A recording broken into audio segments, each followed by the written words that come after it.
took a really long time to connect, and then you were just like a lion, like, all right. I was ready. I'm ravenous to start this podcast. Well, Well, I that guess was I'll. glorious. Yeah, she had so many amazing things to say. The freaking quotes, I swear. Yeah, I'm gonna re-listen to this podcast just to hear same. everything Claire had to say I mean, again on. I have Well, to, of but course. Yeah, yeah. I know you'll re-listen. I know you will. the funny thing is, like, I actually, maybe this is shame, but I actually really love watching our episodes back. When I edit Hey, them, hey. hey, no, I was just gonna say me too, but we just both stopped and stared at each other. No, it's like, it tends to be when I'm recording, I'm in like a different frame of mind. Like the ADHD force is strong when I'm recording. So like I'm focused on like trying to listen to the guest, and like, it's a different thing. Whereas when I listen to it after, I actually get to process what everyone was saying. So I quite love that I have to edit it because I get to watch it back. I like that. No, and I mean, I'm not gonna lie, sometimes I do just listen to our podcast Yeah. just for fun. I love And I mean, I find us pretty funny. And I gotta say, we're pretty good. But no, like even when we do these interviews, sometimes you aren't completely always able to focus on everything yeah. our guests are listening or saying, because you're like, peeking at what the question is that is to come up. And so you miss like the tail end. So I do like to just re-listen. Mm. Because our guests always have so many great things to say that I don't want to miss it. And I Yeah. always find like, oh, I don't remember that. And that's because like, duh, I was looking at the question of like, are you a pantser or a plotter or whatever? And so, Yeah. and plus because we're funny. So, We're I like it. so funny. But without fail, if I'm in a bad mood, I'll edit I'll be in a good mood by the time I finish editing the podcast. Like it does cheer me up. So I mean, if nobody else is listening, at least we're cheering ourselves up. I think honestly, I think that's it though, is like we could have no listeners and it would still be so fun. So Right. it really is. It's just a really fun outlet just to be able to bullshit with each other and like talk with other writers or people in the business and just like and Yeah. just laugh. And so yep, It's even if we had no listeners, it would still be a blast. But 100%. please listen. Please, Please listeners, listen. continue. No, it's funny because it'll start out, I'll be so grumpy. I'll be like, I can't write. Okay, maybe I'll edit the podcast. And I'll just be like doom and gloom. And I'll come on, I'll be like, podcast Mel. Who even is she? Apparently, my gloomy voice is American. I don't know why. Podcast Mel. Who even is she? Who does she think she is? But then by the end, I'm like, but Podcast Mel is a blast. She's a blast and a half. I don't know. I don't know what that was. I apologize. your sassy voice is apparently British. It is. It is. I mean, sometimes I just think with a British accent too. Do you ever do that? Yeah, I do. Oh gosh. I don't know why. Why? Well, for us, it I makes don't know. sense because we're part of the Commonwealth, so we have a heavy British influence in ways, I think. But I don't know why you think in a British accent. Well, remember, I don't know if you know American history, Melanie, but it used to be it used to be part of. Apparently not. Apparently, I don't know American history. What I know is limited to what Outlander taught me. So yes, I do. I should know this. That is amazing.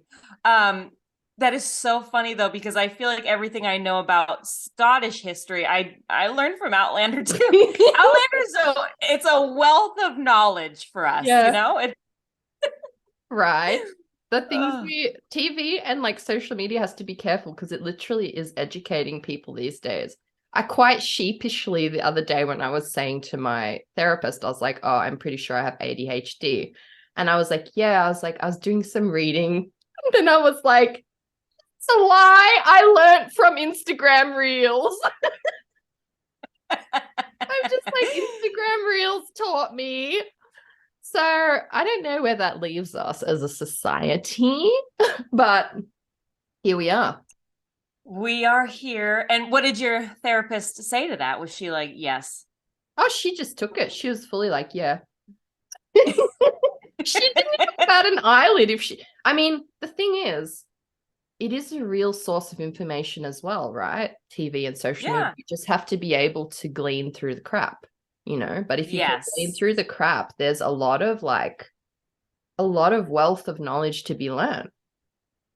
No, honestly, that it's so true. It's this beautiful place, but there is also so much darkness and like chaos. And so it's like learning to weave in and out and like scroll away fast if something's going to bring you down. But sometimes I do have to just remind myself, like, get off your phone, put it away. Right. So yeah, it's a problem. Sometimes it's healing just remembering you can just switch off the phone and put it away, because it like when you're in that moment and you're scrolling through stuff and it's just like, and it's like starts to send you down the rabbit hole of doom, which we've all been there, right? It's like so empowering that moment when your brain's like, turn it off. You're just like, oh, yeah, I don't have to exist in that little screen space. Yes, the little angel pops on your shoulder and she says, no, put it away. In her British voice.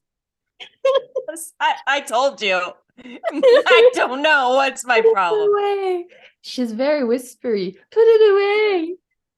I feel like well, welcome to the show. Go ahead. Yeah, we just dove right on in. I don't even think we expected to just go. I thought we were just we were just bullshitting and it was just pure gold, as it always is. But yes, welcome to the show. Melanie, you're not allowed to do the opening. This is my job. I do the welcome. I felt you bristle when I started. You're like, you better not go there, bitch. The intro's mine. It's mine because I don't know what to do after. I don't know how to do the transition. So I do the welcome and then you take the lead. See, that's how we work. It is how Melanie. Go ahead. Go do your intro. I actually love you introing and much like you feel odd afterwards, like where do you go? When I intro, I feel very odd. I don't like it either. I feel like your voice is the opening of the show. It just doesn't feel right for me to open the show. I agree. And our listeners have done a secret poll and they told me they secretly told me they prefer it when I do it. That's what they told me. Well, I don't know where you got your poll from, but I have been told that my dulce Australian tones are what draw the listeners in. Oh, really? Yeah. Listeners, I want to know, listeners. We want a secret poll. Whose voice do you prefer on the podcast? Do you prefer Do you prefer the Australian over there with her rise of lights? Or do you prefer old America over there? I didn't even I tried an American accent and I just sounded like a bogan Australian. My brain blanked out. It just goes there. It's okay. It is what it is. But yeah, anyway, welcome to the show. Pardon me, I have some phlegm in my throat. It's allergy season, guys. Welcome to the show. I'm Angela Montoya, author of Sinner's Isle, coming out 10, which is October 31st of 2023 this year. You can pre-order it now. If you have ever cared for me a day in your life, pre-order singles Getting out. close. And I know. No, within like the next, I think the end of this week is like officially 6 months out. So we're getting there. But yeah, but anyway, a little bit less about me. Okay, this has all been about me. I apologize. I am here with the quit giggling while I do this, Melanie. I am here with the creative genius, the just magical force that is Melanie Schubert. She is here wearing earrings that she has handcrafted by herself. And they even match her hair, basically, in a way. So welcome, in a way. You know, I think it's pretty dang close. It reminds me of the ocean. Thank you. You know? I was when I did it, I was like trying to I felt like it was the movement of water as well. It was kind of a fluke, to be honest, but I really love them as well. They're beautiful. Well, welcome, Melanie. How are you? I'm good. I got in a few sneaky words this morning. Yes, I've got on a new pair of earrings that I made. Branching out into other areas. I signed up for a graphic novels course. So that is so cool. Yes, the universe. That's so cool. Thank you. Look, I'm right now, I feel like I cannot tell you how strong the imposter syndrome feels. Like I can't draw. I can only do stick figures. So it feels like really odd to sign yourself up for something like an illustration course. Although, funnily enough, when I used to write scripts for the company Gobsmacked, the one in New Zealand, I actually at one point wrote and illustrated books to accompany some of the shows. So I've not dabbled. Like they were very scrappy, kind of like like Cressida Cowell, How to Train Your Dragons. Have you seen the illustrations she does in her books? It was that kind of like just really scrappy, basic. But I was like, if she can do it, so can I. So it's not like I've never dabbled, but I've never tried to refine. I've just assumed I'm terrible at it and never tried to refine. But it's something I've thought about for ages, to be honest. Like I have writing graphic novels. I just was like, but I can't draw. I was like, but why not try? And then old Mama Japara was like, bless her, like she is my stand-in agent till I have an official one. It was funny, like I posted about this graphic novel I gobbled up the other day. You'd love it. This Hungry Ghost. It was like so nice. Yes, I saw that post of yours. That is so beautiful. Isn't it beautiful? Gorgeous. It's not about what I thought it would be about. It's actually about like eating disorder. And it's so powerfully, beautifully, perfectly written. But even like, I think this is what reminded me, like if you look at the kind of illustrations in it, that doesn't look unattainable. Does that make sense? I looked at it and I was like, it's something that kept popping up in my head. And anyway, when I posted about this, Mama Jo was like, she's like, that one's going to take you on a roller coaster. I was like, of course she's read it. The random book I picked up off a shelf in like, Minotaur is like one of those, like, it's like a Comic-Con store, like, fan and manga stuff and like DC and Marvel stuff.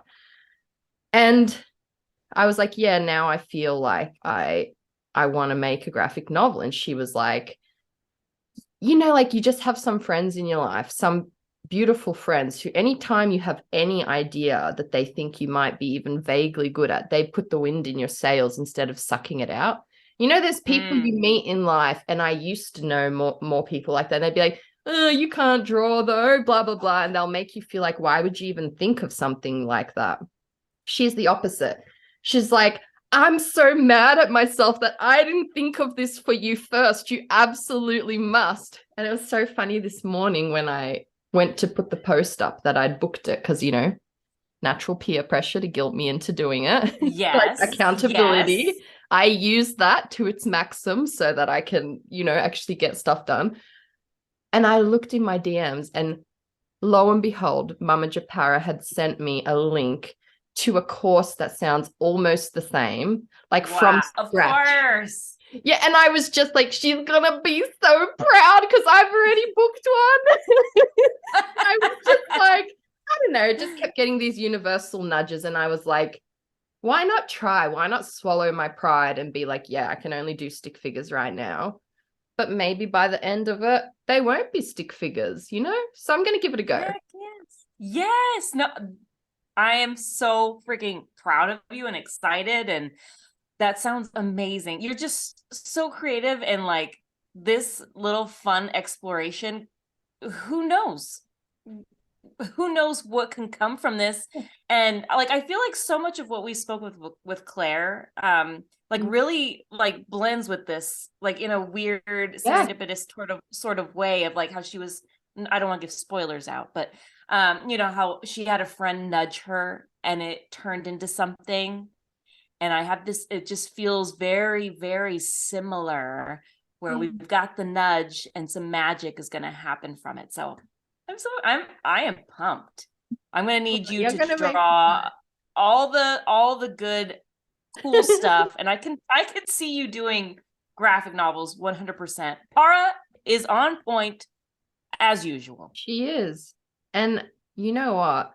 She's just one of those people who, you know, like with the podcast, I would never have thought of doing this if it wasn't for her. Like, it's so easy to forget the podcast wouldn't exist without Jess Para, because I was just doing like these little Friday check-ins. Honestly, I didn't even really know what podcasts were, if I'm honest. Like, I had to learn everything from scratch. And she was like, you should make a podcast. And I was like, what? Why? Like, but yeah, so I never ignore. It's something I've been thinking about for years on and off. And every time the idea came, I'd be like, but you can't draw, but you can't draw.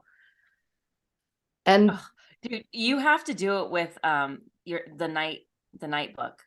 Like, how cool would that be? Like seeing the imagery. but that's the thing I'm realizing. Like, you know me, I'm such an underwriter. I naturally like manga and graphic novels tends to read more like a movie script, right? And that's what I naturally write. I have to work hard to plump up my, that's something over the years I've really had to learn, to plump up my text for a book. So I feel excited. I feel nervous, but yeah, I'm verbalizing it. I'm putting it out there because I know it's hard. It's scary. I feel imposter syndrome big time, but I'm just like, if I put it out there and I tell all my friends, I have to do it. You have to do it. There is no escaping this. There's no escaping. And the weird part was that course was like $100, and I don't even know how I stumbled upon it. It was like a flash 24-hour sale for $12. I got the course. That's nuts. Yeah. That is so cool. Yeah. So anyway, how are you, my friend? Well, I'm good. I'm great. Nothing has really exciting has happened this last week. Just been doing like life stuff. Yeah. And then getting in the words bit by bit. I'm at like almost 34,000 words on the new book. Yeah. So we're feeling good about that. Not to be braggy. But you know, the words are coming. No, like I've just been so busy with just like life outside of writing. But it's been good. And like yesterday I took a break and just like enjoyed the day. We just hung out with friends and family and like drank and played. Do you know what cornhole is? No, I do not know what cornhole is. I feel like I'm about to learn. Cornhole is a national treasure. No, so basically it's a plank, like a board with a hole. And you have two. You have two. So you have one plank over there, you have one over there, and you throw like bean bags, you throw bags, you try to throw it in the hole. Very simple, but there's a point system. So like my family was all playing cornhole. I was watching, but that was good to me. Yeah. And it was just really, really nice. Like the weather was perfect, and it was just like a really, really nice day of not doing anything. And then watching like old seasons of Drag Race. We've been binging. So like I've just been doing like little fun. I've been trying to like branch out of like stuck in the writer like Yeah. headspace, because it was getting a little bit like Mm. unhealthy in a way. And so branching out a little bit. Yeah. So but yeah, it's been kind of nice. Um and just what Claire said, again, I don't want to give spoilers to the interview to come, but her last quote was so Mm. perfect, that it just like hit me right in the heart. It's like bit by Yeah. bit. So, but yeah, I feel like I get these like bursts of, okay, I want to get my words in, and I'll type and I'll get like 1,000, 2,000 words in, and then I'm good. I'm like, perfect. Yeah. We're the And so same I'm giving person. myself, Yeah. yeah, I'm giving myself like the permission of, okay, we don't need to push it. Just get those like that burst of, I want to get this next chapter out, and Yeah. then move on and do other things. And so that's what I've been doing this week. And it's Yes. been nice. I'm so proud. And honestly, I would say you said nothing big. I would say that is big. It is actually really hard to turn away from like that compulsion to keep doing stuff, to keep. And what you just said strikes so true for me. And it's something I'm trying to pay a lot of attention to lately. That thing of like, I got in a good chunk of words and allowing yourself to stop, that shit is so powerful. And that is what's going to enable us to do this long term. It's funny because like on Friday, I was like sprinting with Ophelia on our like Discord, and I got in like so many words in such a short space of time. And it's a high. It is a high Yes. to do it. And I was so high, and I was like, I'm gonna pump this book. If I keep up at this pace, I could write this in a week, And Yeah. and then on Saturday, I was like, I woke up, husband and little dog were still sleeping. I was like, I could write, I could get in words. And I used to be so much more strict about not writing one day a week. And I used to make it Saturday or Sunday, just like one of those days that I just did not touch. And I would even avoid my phone.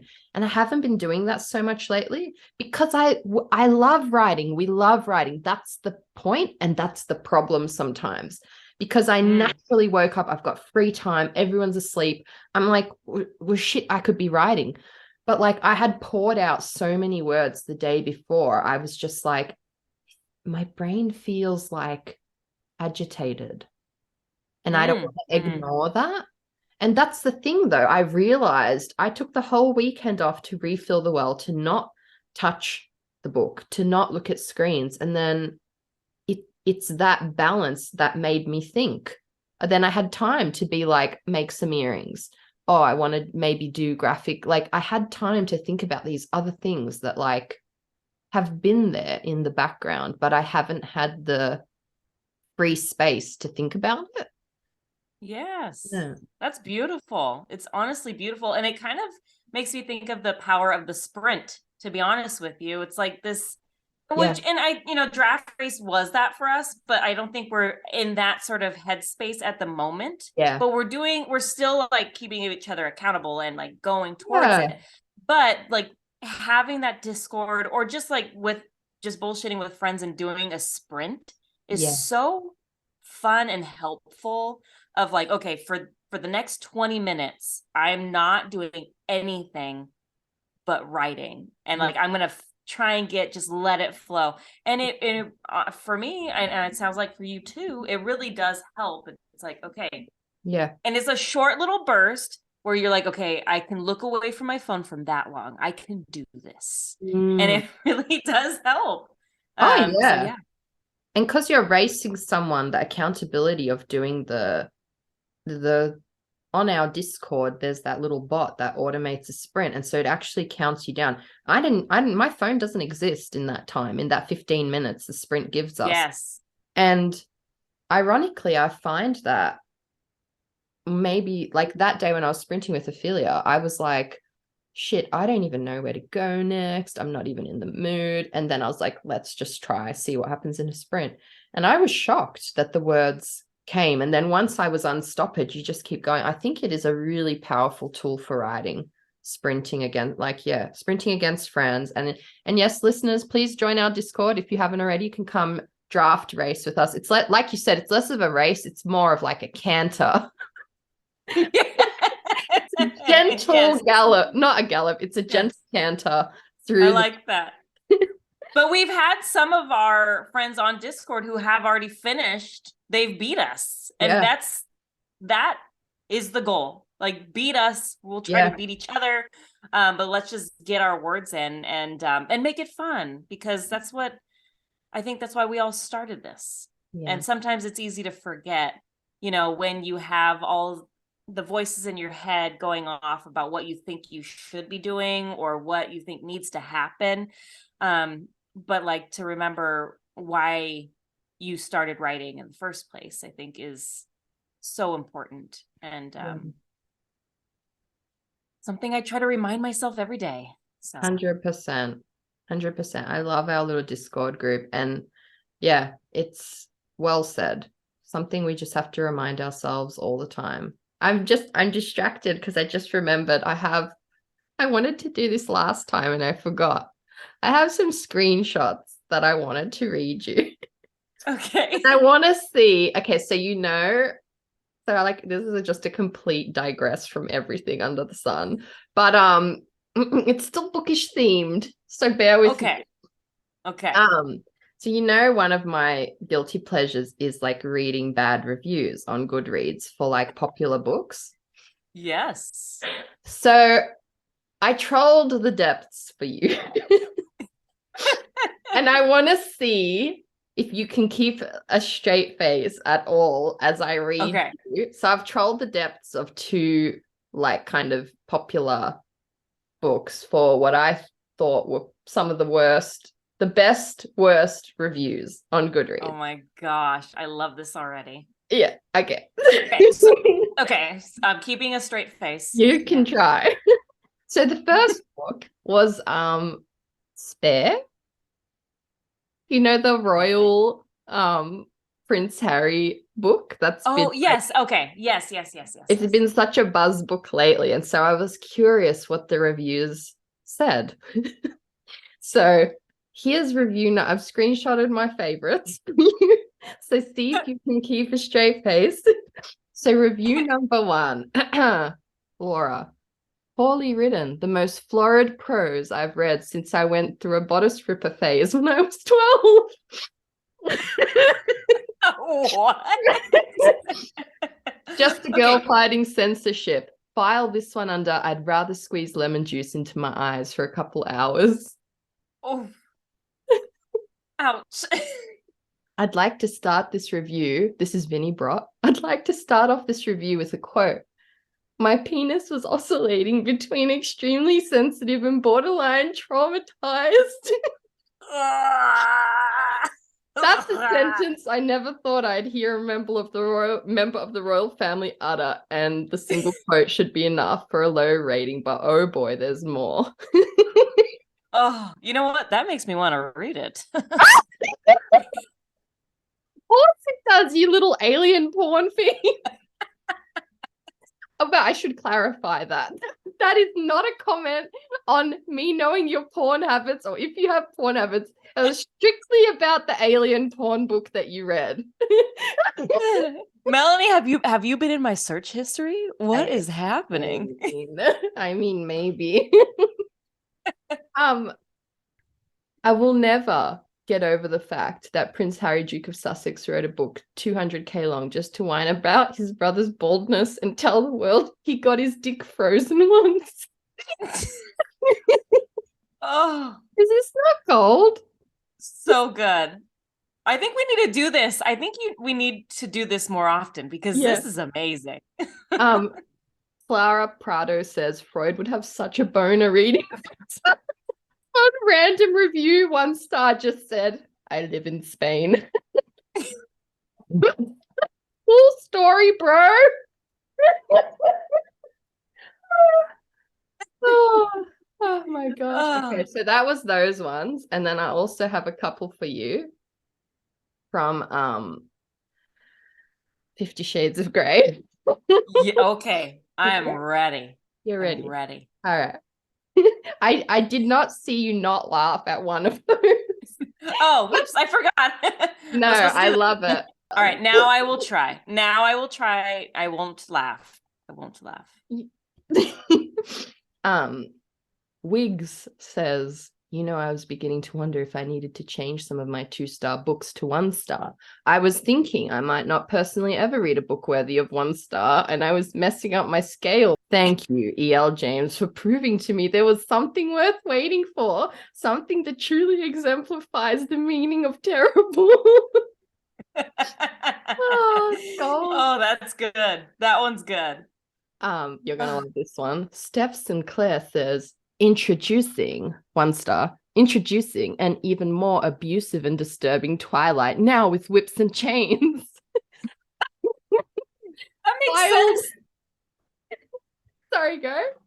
No, that feels right. That feels right. Yeah, filed under the category are my eyes. Did you know that though? I didn't know. Reading through those reviews, I didn't know she got reamed for ripping off Twilight. Like basically made. I that's what I heard. It was like a Twilight fanfic or whatever. Yeah, I had no idea. Me neither. Apparently the fans know. Apparently, Natalia says 1-star. I was basically dared to read this with the impeccable logic of how can you know it's that bad if you haven't had a chance to form your own opinion? What I should have pointed out in response to the dare would be that I know perfectly well that syphilis is a nasty disease without having the need to go experience it myself.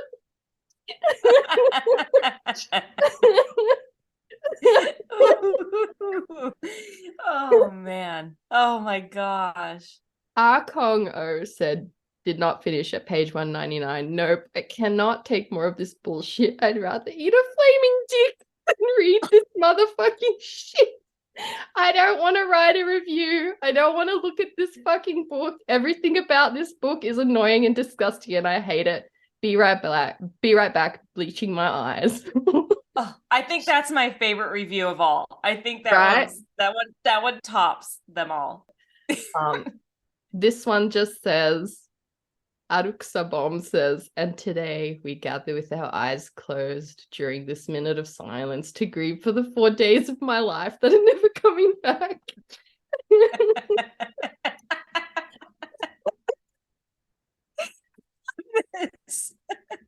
My favorite and most disturbing. Really? This is supposed to be erotic? I'd be more aroused watching 2 pigs fighting over a piglet with pigtails. 50 Shades is not erotic. So there you go. That's beautiful. Those were perfect. Okay, we need more of this. I think this is a new segment. We call 1-star reviews with Melanie Schubert. It's So glorious, no? But it's also, good. I think maybe, and I've said this before, I think I love to read those because I think it's a reminder for all of us, like not everyone's going to like your work. And Yes. in these cases, these books always fascinate me, these hype books. I'm pretty sure my reviews would be 1-star on these two because I hated the 50 Shades movie. I also thought 2 pigs in a pig pen would be more arousing. Not quite. No, not quite. I just mean I didn't think it was sexy even a little. Like not even one bit. So sorry if you like I that, mean, listener. no, I mean, Yeah. I don't know. Have you seen it? Okay, so I saw the first one and it was like terrible. There was Yeah. no chemistry. No. It's like watching dead fish. Dead I don't know fish why. and like a I don't little. know. No, it is dead fish and like let's be honest, it was like a bit like predatory. It was like Yeah. not No, yeah. it was It not like didn't feel like Yeah, I don't know enough about that stuff, but I feel like the reviews told me that it was not a good portrayal of those things anyway. So Yes, yes, yes. Like it works so differently in books. You know what I mean? Because you can picture it, you can kind of change what the characters are really doing or not doing in your mind. But when you're watching it on film, it's like, okay, this is actually really creepy and abusive, and it is yeah, not working. yeah, So that is very valid. But so there you go. Woo. yeah, well, thank you. I Thank thought it you would for that. amuse you this day. I thought it would amuse our listeners. And yeah, Yes. I will troll the interhighways for some more if it pleases Please. I you. think we need a Twilight. I think we need Twilight next. Let's go old school YA. Please give me some Twilight next episode. I can't believe I didn't think of Twilight first. Yes, Yes. I will. I'll troll the We Twilight. must. Yeah. Oh, before we Well, run out of time. yes. Let's let our listeners enjoy the bio of our guest today, which is the Claire Forrest. She will have, I guarantee, no 1 stars. Absolutely No, none. I'm absolutely saying not. it now. And if she does, it's because they have no taste. Am I right, Melanie? 100%. You are so true and so right in all the ways. I agree. Thank you. Well, let me read the bio for you all today. Claire Forrest is a novelist and essayist who holds an MFA in writing for children and young adults in Hamline University. Where You See Yourself is based on her lived experience as a wheelchair user who has cerebral palsy. She currently lives in Minneapolis. That's a Yeah. nice, beautiful, sweet little bio. Yeah. I think I got every word right this time. Yeah, and don't think I didn't notice how you didn't snatch that one up. So next week I'll have to read it. It will probably be like a full page. Yeah, I will. I'm gonna put together every bit and piece of our next guest's bio from all different things so you can read you, it. you mole, you would do that too, wouldn't you? You mole. Do you not say that there either? No, that one I know is Aussie. That's like a pure like it's like one of those words like bitch. Like if you're saying it to the right person, it's like my bitch. But like it's also if you're saying it to the wrong person, super derogatory. Like your mole. She's Like a mole, like an animal. You mole. yeah, I think so. Okay, I was just clarifying. I just wanted to make sure Or it before might I be go to like the Australia. growth, like a skin growth, your mole. Oh, you mole, you nasty mole. Nasty mole. Now I don't know. I should check where the slur comes from. Hopefully it's not something terrible. I'm sorry, listeners. Before I educate you. Well, you can always cut that part if it turns out to be not so good. Roger. No, I think it is just like I think it's like the animal, like the mole. Like what a mole. What a terrible thing to call someone. I Yeah. mean, just awful. Yeah. I don't know much about Minneapolis. I'm sorry, I'm like still like my brain is just like Minneapolis. I'm trying to like think, tell me something like, Seattle, I know it's rainy, California, palm trees and marijuana. Yeah. Yeah, that's pretty much it for California. Minneapolis, I want to say snows. Ah, I think they say soda pop oh, instead of Coke or soda. is it near you or nowhere near? No. No. I've never been, Melanie. Ah, well, I Never. should have known when you said snow that is probably on the other side, right? Hello. Hello. Hello. Welcome, Claire. How are you? I'm doing well. How are you? Good. Very Yeah, good. I see that Ready? glorious poster on the wall there. I love Yeah, that. there's one. Yeah. I Wow. know. Your cover really honestly always like sticks out whenever I'm scrolling and it pops up under my feed. I'm like, yep, there it is. Yeah. I don't know if it's the colors or just the whole thing. It's so pretty and well Yeah. done. I'm very Congratulations. obsessed with it. Thanks. As you should be. As you should be. Yeah. And behind you, is that your like deal announcement that you've hung? Yeah, yeah. My mom printed that out for me and put it on my wall. I love That's so that. sweet. And I'm so here That's for it. I feel like the more we have celebrating these moments, I think I saw Jenny Howe print hers on a mug the other day, and I was like, Oh, yes, that's cool.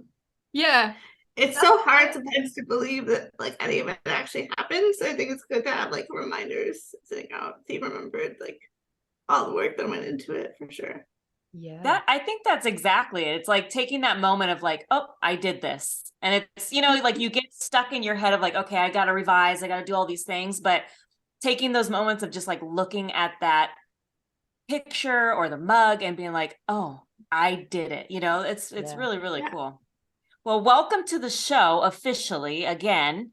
Thank you. Yeah, we are so excited. Melanie and I have both been eyeing you for a little bit now. We have been silently stalking you. Yeah, and I don't remember which one of us like popped into each other's DMs and like, hey, we need to get Claire on the show somehow. And I'm just so happy that it worked out because we've been fangirling over you in private for a little bit. Oh, thanks. I was looking at the podcast, but I was like, you have a lot of my friends on, so this is fun. Yeah. Yeah, no, it's nice to have so many author friends on, and it's really, really fun, at least in the States. I don't know about, I'm sure Mel, you've been going to bookstores and seeing some of our friends in there, but it's really cool to go to bookstores or wherever and be like, oh, they were on the podcast. Yeah. And I basically just tell my daughter they're all my best friends. I'm like, oh yeah, we totally laughed about this one thing. And she's like, on your podcast or just like, I'm like, yeah. I thought you meant that I go into bookshops and like people recognize me from the pod, and I was like, no, like that doesn't happen. And I probably like avoid bookshops where I know it would happen because I'm afraid. Well, you should. You need to do it now just to get a little boost. Just be like, yeah, that's me. I'm Melanie. Melanie Schubert. Maybe. Yeah. Well, let's just start from the beginning, Claire. Can you just tell us a little bit about yourself? Sure. My name is Claire Forrest. I live in Minneapolis, Minnesota, and I am a wheelchair user. I have cerebral palsy, and Where You See Yourself is my debut novel, and it also features a character who uses a wheelchair and has CP. And in my free time, I like to swim laps. I say that I'm a swimmer, which is a retired competitive swimmer. So I like to swim a couple times a week and like going to concerts and traveling and having fun. Ooh, what's the last concert you went to? Did you see anybody good? I haven't gone to live music since the pandemic, so I'm starting to like again. You're probably starting to feel the itch a little bit, like getting out. Yeah. Getting going. I can't think of the last concert. Oh, I went to Beyonce like in 2016. But I'm going to Taylor Swift this year, so I'm excited. Yeah, I am too. I'm really excited. Oh, are you? Oh. Yeah. Man, that was hard to get those tickets. It was a battle. It was stressful as hell, I'll tell you that much.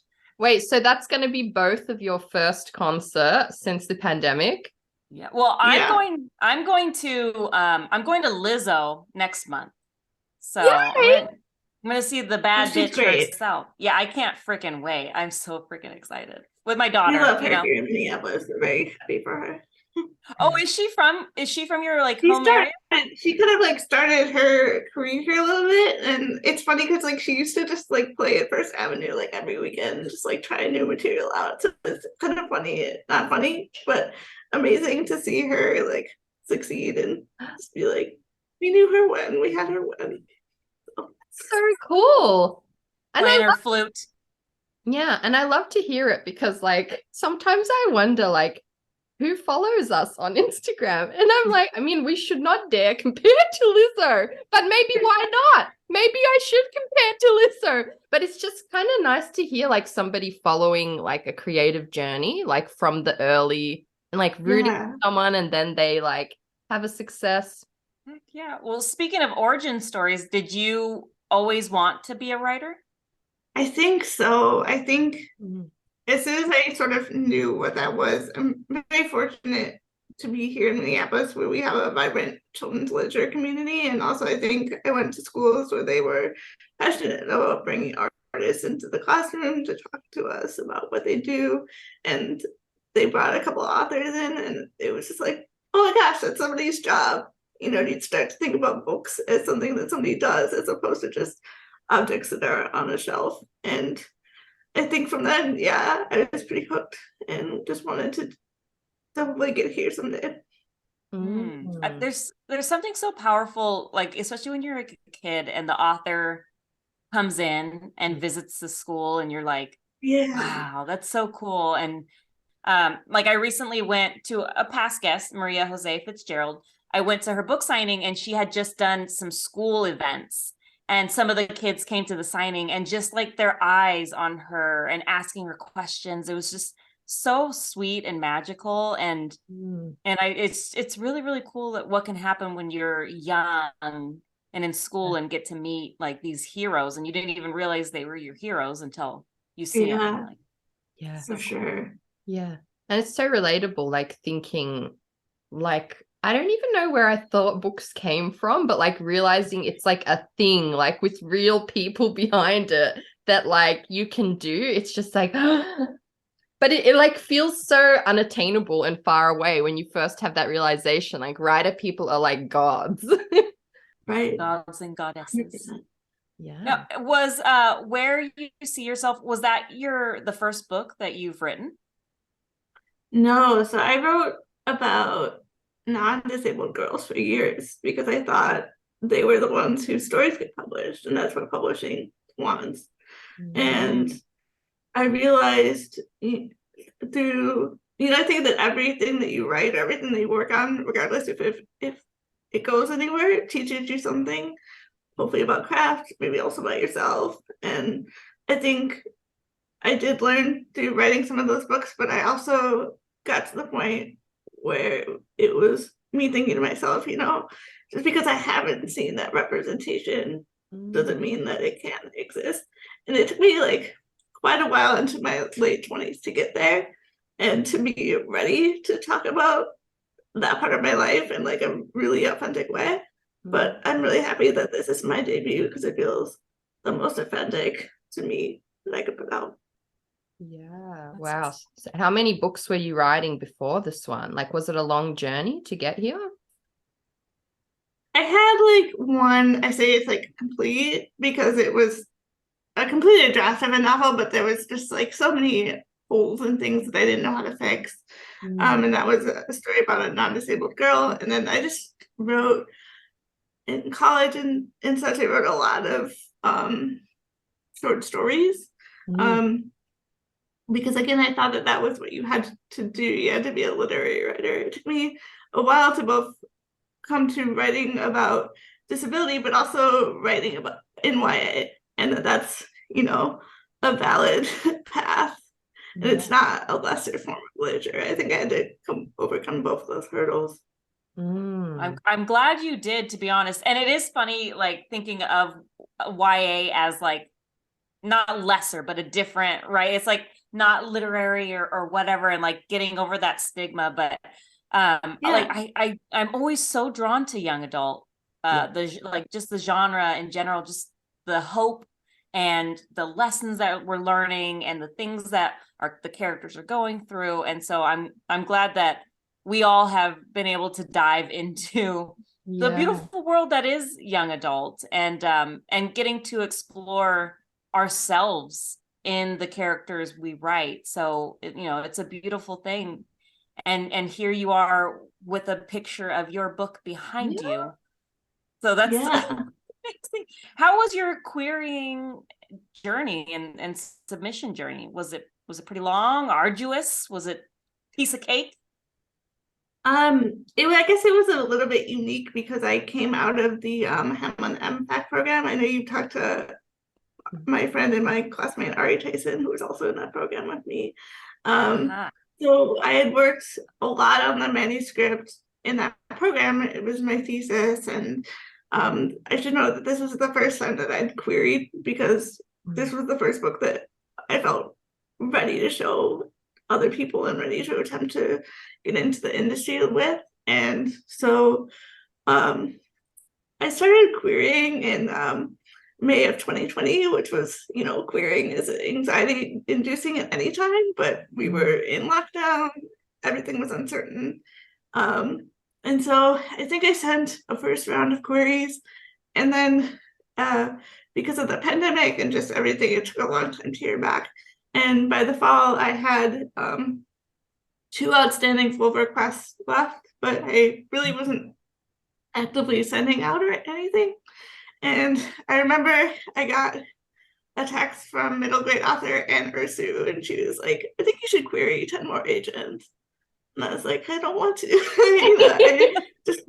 I wasn't managing my anxiety well, to be honest. And that felt scary. And as long as I could say I had those 2 floating out there, it was fine. And so I said something that I was, busy with work, and she said, finish work and send 10 queries. And so I did, mostly to tell her that I had done it. And within that batch was my now agent. And so I always say, thank you, Anne, for the nudge. And if you're in the same spot, send 10 more. You don't have anything to lose. You gave me a chill. Like, it's so freaking true and like relatable. Like the anxiety levels that querying, the very specific kind of anxiety that comes with querying is so intense. Like it can, I've literally sat there just frozen staring at the screen sometimes. Like I don't know, like, and even though I've put them together many times, but sometimes there's just something about it that feels like jumping out. Not that I've jumped out of a plane, but like how I imagine it does feel that way. Yeah. And when you have like that community, and we always talk about community, but like having that like accountability, like, hey, I'm doing this, that always kind of gives me more courage to keep going, because I'm just like, and also like once you just jump, you're like, yeah, okay, I will send 10. Like, yeah. And honestly, I was so surprised, because it was like, I honestly expected nothing of it, but that's why I say, like, why not? Because if you don't hear anything back, then at least you know, and then the possibility is also good. So. Yes, I love that so freaking much. And so you get your agent, and did you guys do revisions together before going out on submission, or how did it work out for you after? We did a quick round of revisions, and then I think we went out on submission at the end of January of 2021. And I didn't hear anything for a couple of weeks. And the fun thing that I can share was that I was actually like in the area of the doctor's office about to get the second COVID vaccination when I saw my agent's name like come up on my phone. And the nurse was like talking to me about side effects, and I said, oh my God, no, out loud, because I saw her name on my phone. And she was like, you don't want to get the vaccine? And I was like, oh my God, yes, please give it to me. So I like ran home and called my agent. So I think I had an offer in end of March, that was of 2021. So it was pretty quick, much faster than I was prepared for or something, but it was really exciting. I love that story. It's so like, she must have been like freaking out, or she's like, no, I've changed her mind mid-vaccine. But it's very I was already super emotional to be there, like so excited to be in the shop. Like I was just like, yeah. Exciting and like overwhelming. I don't know, like I digress for a second, but I don't know what it was like over there. But when we got our first few, it was like we were like herded through these like giant factories, and like we had to all stay in our cars and put these special, it was like so intense. So like me picturing this story is very amusing in the situation where we got vaccinated. It's extra amusing. Yeah. I just thought it was so funny because they made me wait 15 minutes. They make you kind of wait to see if you have some sort of reaction. And I was like, please let me out of here. I got to check my voicemail. Yeah. 100%. Amazing. I love that story. And it feels like all the biggest news, any like big email, it always happens at the strangest times. Yeah. Like the times where you're literally, your brain is finally not focused on it, and then it comes, and then you have those reactions of, oh no. Which I love. That's so funny. Now, can you tell us about this amazing book, Where You See Yourself? Mm. Sure, it is a YA coming of age that's centered around the college admissions process. So it's about Effie Galanos, who's a high school senior in Minneapolis, and she is trying to figure out where she wants to go to college and where she might fit in best and the person that she wants to be. But because she uses a wheelchair, she also has to evaluate her future campus very differently than many of her classmates and peers. And throughout the book, she thinks about this dream school that she has where her crush is also applying. And she has to kind of decide, you know, how much of the dream is she willing to put in to make it work? How much is up to institutions to be accessible for people with disabilities? Yeah, it sounds amazing. And I know you told us a bit about your inspiration, but why this story? What do you think like drew you specifically to this story? Well, we talked about loving YA, and I think Yeah. coming of age YA is just like such a near and dear place to my heart. And I think like, especially, you know, even now I'm 33 and I feel like I've come of age every year of my life. You know, like I'm always learning things about myself, and that's why I love this particular spot in YA. And I think like there's something so cool about the senior year where you're still very much a kid, but you're making like big life adult decisions for the first time about your future. And I think that's really exciting, and I wanted to dive in and explore that. Yeah. I love what you said right there, like that you were just saying, I come of age every year. And that feels so relatable in so many ways. And maybe that is why I feel like we are attracted to young adult, because it's every year, every month, every like second, you're learning and you're changing and shifting. Yeah. And there's something beautiful in young adult where you are exploring, like you said, especially senior year, you're making these huge life decisions that for some reason we've said at 18, you need to decide where life is going. And it's this big, scary world that you've got to enter into, especially when you are a person that uses a wheelchair. You know, it's something I've never honestly haven't really thought about, is having to navigate that experience as well, and like and you know, and feeling out campuses and what works best for your character, for you, for whoever is that, you know, using a wheelchair. I honestly like hadn't thought about that. So to read something like that, I think it's just going to be so great for so many readers. I hope so. Yeah, that's something that I hear a lot. You know, I have friends, they'll say things to me like, what did you do to me? They'll be like, I'm looking at houses and I keep thinking about like, well, that's not accessible. And I'm like, I just improved you. Yeah. I made you better. Like, this is what people think about every day. So Yes, that awareness, it's so important. And it sounds like right in the vein of, I agree. I love that kind of angsty coming of age. And I 1000% agree that I feel like I'm coming of age all the time. It's probably why we're drawn to YA, right? Like I for just, sure for me, I think. yeah. And I also think like 18, it is a like, they put so much pressure right at that age. Why do they do it to us? Like, man, I don't know about everyone else, but I felt like a little lost tumbleweed at that time. I tumbled for many years of my 20s, let's just say. Somebody asked me in like a promotional thing recently, like if I had advice for current high school seniors, and I was like, you're gonna do the best you can.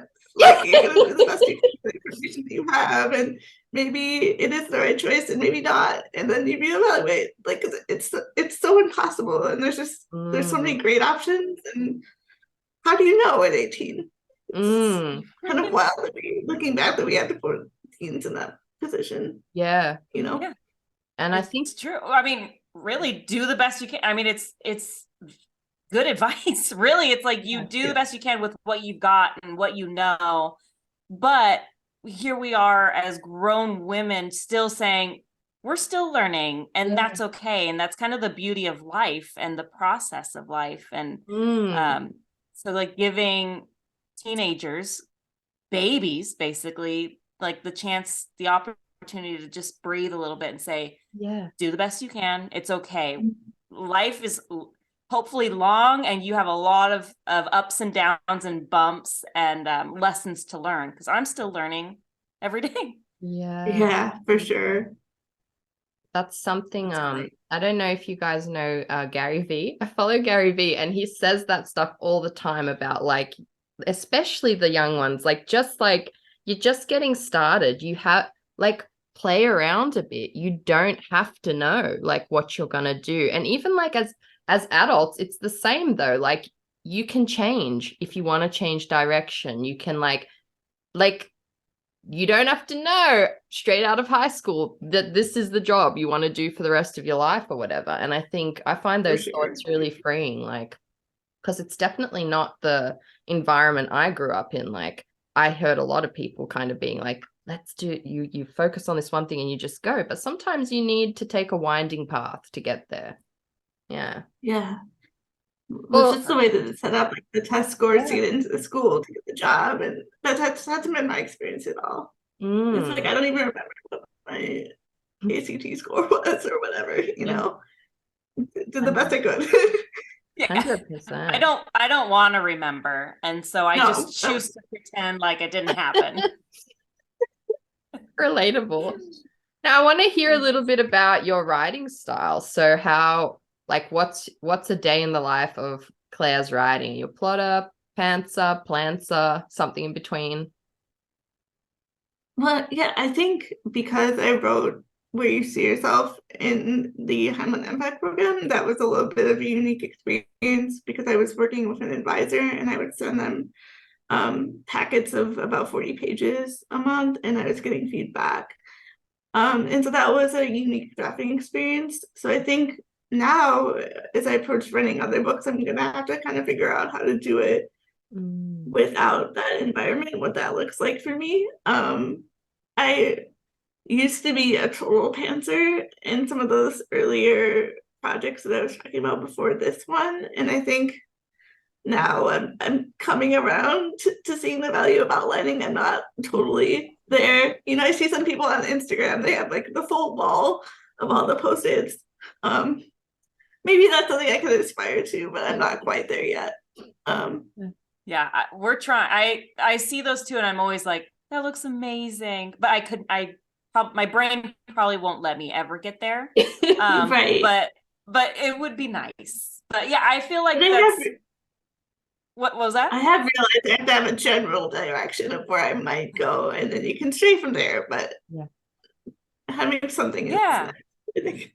Yeah, I think that's it. It's like knowing where you want to get to makes it so much easier to get there, if you know what I mean. Like, I know I want my, ending this way. So how do I need to place my characters, the plot, the twist? How do I need to put it to get to that? And it really is helpful, I feel like, is like understanding. But everybody works so different. That's what it's always fun to like dive into writers' brains and see how they tick.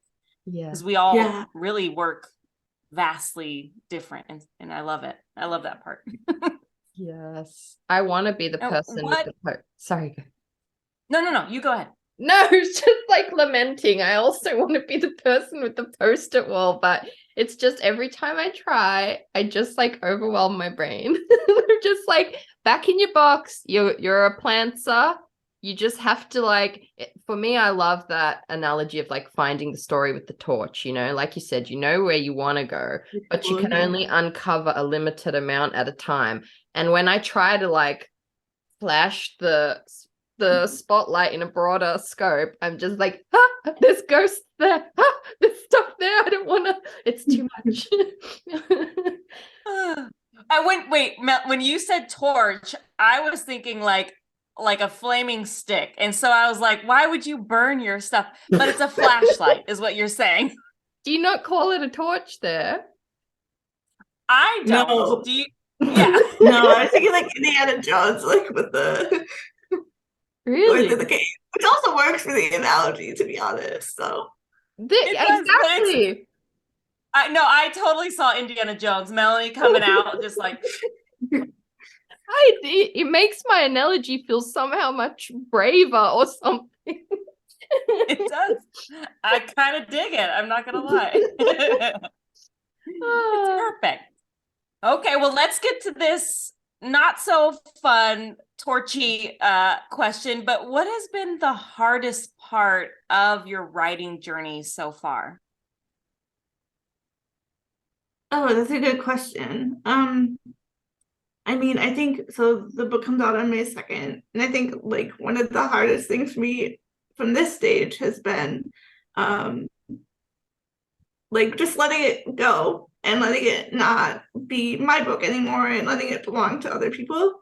I think one of the most like mind-blowing things about this process is like I knew when I got a book deal, I knew that my friends and my close friends and family and people that loved me would read the book. But I think what's been like most like honestly shocking every time I see it is that somebody that doesn't know me or know anything about me picked it up. And I think like that's really an honor, but it's also a bit terrifying. And so just kind of, letting Effie go off and do her thing and live her life. I think that that's what emotionally I'm trying to prepare for now. Yeah. I mean, I feel emotional just listening to you be emotional about this because it really it's hard. Yeah. I've been telling people for so long, it was just a Word doc on my computer and I could count the amount of people who had access to it. And now it just gets to go live life beyond me. So, which is amazing. I don't want to sound like it's not. But No, I think it is amazing. Yeah. It's totally natural, I think, to feel like that. And I don't think this stuff ever diminishes. Like, like I hear authors always feel like the need to like justify, like, but no, like I'm so grateful, but you're allowed to be like afraid and like have these moments as well. Like that's just human as well. And it is scary when it's like out of your hands and how are people going to perceive it and whatever, but they're gonna love it. And it's just, I'm just putting all the good things out into the universe. Everyone's going to love it. Thank you. I appreciate it. Yes. It better make its way to Australia. We manifest that it comes to Australia as well. I don't know if it already is. Okay, I would love that. Yes. I've never been to Australia, so if Effie can, that would be cool. Hell yes. I'm so here for that. What about the best part? What's been like the most rewarding for you through all of this? I think to the flip side of that was, I think because the book is so personal to me and was something that I had to prepare for a long time to write. Sort of when I was drafting, I thought, maybe this one is just for me. Maybe it's something that I had to write to do some healing and exploring for myself. And I hoped it would find its people and with the ARCs, some have gone out to disabled bookstagrammers, and I heard from a young woman in a chair. She sent me a picture and she said I put a tab on every page that was relatable, and she had 58 tabs. And I think that was just like, I like showed everyone I know. I was like, look at this picture. Yeah, it's really something to see that. That's amazing. You need to print that picture out too and put it on your wall. I know, I should. Yeah. I should. I got chills just thinking about it because it's so special and beautiful. And like the reason why, we all do this, right, is like to touch that one person. And it sounds like you're doing that. And I'm chills for you. I'm so freaking excited for you and for all the people that get to read and see themselves in these stories. It's a beautiful, beautiful thing. So congratulations, honestly, on just that one post. I think you are winning. You're good.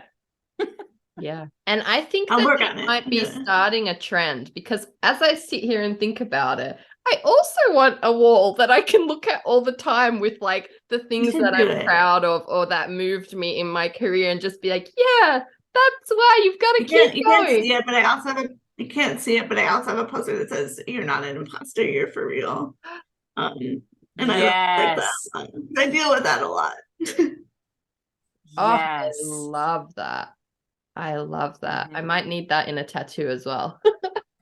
I know, I right? was waiting. I was waiting for you to say that, Melanie. I swear. I was like, she's gonna get that in a tattoo. Just right She's here. gonna be covered by the end with just like quotes. I'll just like have it on my forehead. I think you should. Now, I want to ask one of my favorite questions is, looking back at all you've accomplished, what advice would you give a younger version of yourself before you started this journey? Mm. Oh gosh. That's so hard to, so like such a loaded question. I think it's maybe as hard as it is to look back and to think about that I wrote about non-disabled girls and the reasons that I thought I had to do that. I think I wouldn't change that because I think I had to come to it in my own time and in my own way, and to be ready to do this in the way that felt right. So I think I would just say, keep reading, keep writing. And for a long time, even for me, it was hard to share my work with other people. I was very private about it. And I think, find your community, find people that support you, who are also writers, and just keep exploring. Yes, I love that so much. And you shared epic quote just a moment ago, but I will do love to ask, like, is that the favorite quote, or is there like another one that you kind of reflect on that kind of, or even if you want to share a favorite quote from your book? Oh, so I had the extreme fortune of working with Nina LaCour in the Impact program. She was one of my advisors, and she talks a lot about her writing philosophy, which is some words on most days.